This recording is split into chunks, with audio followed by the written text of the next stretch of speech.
Hello students, तो चलिए आज हम लोग शुरुआत करते हैं क्लास 10 के एक्सरसाइज 7.2 के क्वेश्चन नंबर 8 का, जो कि है if A and B are -2, -2 एंड 2, -4 respectively find the coordinates of P such that AP is equals to 3/7 AB and P lies on line segment AB। तो इस क्वेश्चन में हम लोगों को क्या बोला गया है कि हमारे पास दो पॉइंट्स है। पहला पॉइंट क्या है A, और उसका जो कोऑर्डिनेट्स है वो क्या है, तो -2, -3 है। और दूसरा पॉइंट है हमारा B, जिसका कोऑर्डिनेट क्या है, तो 2, -4 है। अब हम लोगों को आगे क्वेश्चन में बोला गया है कि हम लोगों को पॉइंट P का कोऑर्डिनेट्स फाइंड करके बताना है।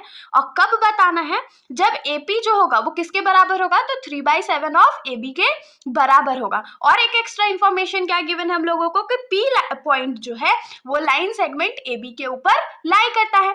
क्वेश्चन बहुत सिंपल सा है, बस थोड़ा सा बहुत लोग जो इसको देख करके, इस वाले पोर्शन को देख करके कंफ्यूज हो रहे होंगे, लेकिन हम लोग इस वाले पोर्शन का यूज करके, ये जो AP is equals to 3/7 AB दिया हुआ है, इसका यूज करके रेशियो निकाल लेंगे, फिर सेक्शन फॉर्मूला का यूज करके आराम से सॉल्यूशन निकल जाएगा। तो सबसे पहले तो हम लोग यहाँ फिगर बना लेते हैं। मान लेते हैं कि ये हमारा लाइन सेगमेंट AB है। A का कोऑर्डिनेट्स हमारा -2, -2 है। B का कोऑर्डिनेट्स जो है हमारा वो 2, -4 है। और मान लेते हैं कि पॉइंट P जो है कुछ यहाँ पर लाई करता है, और P का कोऑर्डिनेट हम लोग x, y मान लेते हैं। ठीक है, यहाँ पर तो कोई दिक्कत नहीं होगा। तो हम लोग क्या लिखेंगे, let the coordinates of point PB x, y। तो हम लोग क्या मान लिए कि पॉइंट P का जो कोऑर्डिनेट है वो क्या है, तो x, y है। अब हम लोगों को क्वेश्चन में गिवन क्या था कि AP जो है वो 3/7 ऑफ AB है।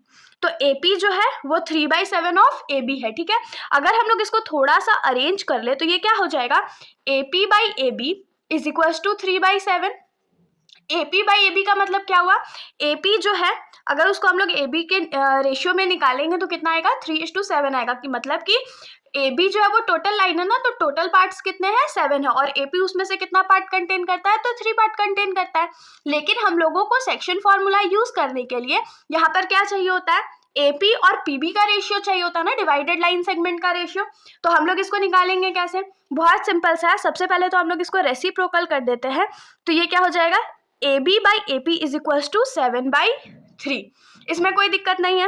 अब देखिए AB जो है उसको हम लोग क्या लिख सकते हैं, AP प्लस PB लिख सकते हैं ना। तो AB को क्या लिख सकते हैं, AP plus PB divided by AP is equals to, अब यहाँ पर देखिए क्या लिखेंगे, AP हम लोगों को पता है कि 3 के बराबर है, प्लस PB कितना होना चाहिए, तो ऑफकोर्स 4 होना चाहिए। तो 4/AP हो जाएगा, और AP का तो वैल्यू हम लोग 3 जान पे करते हैं, तो 3 लिख देते हैं। अब यहाँ पर क्या करते हैं, इसको डिवाइड करते हैं। कैसे डिवाइड करेंगे, तो AP/AP plus PB/AP is equals to क्या हो जाएगा, 3/3 प्लस 4/3। तो देखिए AP और AP कट गया तो 1 बचा, 3 और 3 कट गया तो 1 बचा। तो यहाँ पर हमारे पास क्या हो जाएगा, 1 plus PB/AP is equals to क्या हो जाएगा, 1 plus 4/3।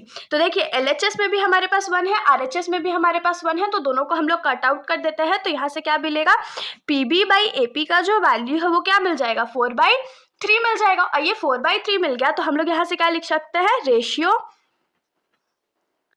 Of division of line segment AB is 4:3। मतलब लाइन सेगमेंट AB जो है वो कौन से रेशियो में डिवाइड हो रहा है, तो 4:3 के रेशियो में डिवाइड हो रहा है। अब अगर ये 4:3 के रेशियो में डिवाइड हो रहा है तो हम लोग पॉइंट P का, ये हमारा 4 है और ये हमारा 3 है, तो हम लोग यहाँ पर आराम से क्या निकाल पाएंगे, P का जो कोऑर्डिनेट्स है उसको। अब P का कोऑर्डिनेट सेक्शन फॉर्मूला से निकलेगा, तो इसको लिख लेते हैं। तो यहाँ से हम लोग क्या लिख सकते हैं कि हमारा जो M1 का वैल्यू है वो क्या है, तो 3 है, और M2 का जो वैल्यू है वो क्या है, 4 है। ऐसे तो हम लोग M1 M2 किसी को भी मान सकते हैं, लेकिन ठीक है M1 हम लोग 3 को मानते हैं और M2 जो है वो 4 को मान लेते हैं। तो अब यहाँ पर हम लोग क्या लिखेंगे, हमारा फिगर कुछ इस प्रकार था, A का कोऑर्डिनेट -2, -2, B का कोऑर्डिनेट 2, -4, और P का जो कोऑर्डिनेट था वो x, y था और रेशियो क्या था, AP का 4 था और AP का 3 था और PB का 4 था, ठीक है। अब अगर हम लोगों को कोऑर्डिनेट x फाइंड करना है सेक्शन फॉर्मूला के यूज करके, तो यूजिंग सेक्शन फॉर्मूला,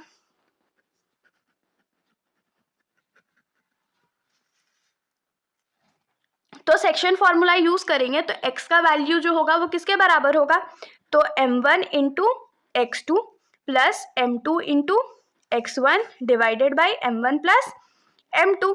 तो x का वैल्यू हम लोगों को फाइंड करना है, तो m1 का वैल्यू 3 हो गया, 3 इंटू x2 का वैल्यू हमारा 2 है, प्लस m2 का वैल्यू 4 इंटू x1 का वैल्यू हमारा -2 है, डिवाइडेड बाई 3 प्लस 4।